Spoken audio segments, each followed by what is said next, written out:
when the fire gets into those higher fuels, those trees, exactly, that's when it really starts to leak, and it becomes incredibly hard, to squash. It just literally jumps. And I know Sonny was talking about having to pull those crews back in such a rapid fashion because of how fast the fire was moving.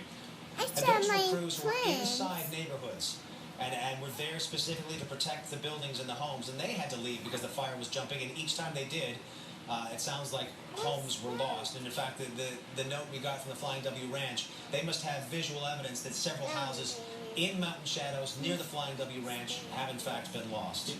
We've seen a lot of what these wildfires can do, and when they move that rapidly, they don't discriminate structures. They literally will just push through and burn anything that's readily able to burn right there. And I'm afraid that's kind of what we've seen unfold in at least parts of the Mountain Shadows neighborhood. Can we pan? Yeah, just to pan back out just a little bit more here to see.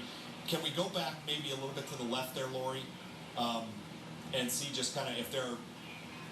Yeah, if we can kind of pan There's back. another low spot of flames there behind that tree. Yeah, exactly. And that's the problem with the depth perception. We kind of had the same deal going on with the Cedar Heights. Oh my gosh, look how close it is to communities. It was tough to truly tell how close, but maybe we can zoom in on that part. That's an area right there that I would be especially concerned about, that ridge right there, because you can see that the fire is actively burning in those trees. Miami-san, that's coming down the mountain. And again, when you see those fire whirls take place, that's gonna hurt this economy so bad for Colorado.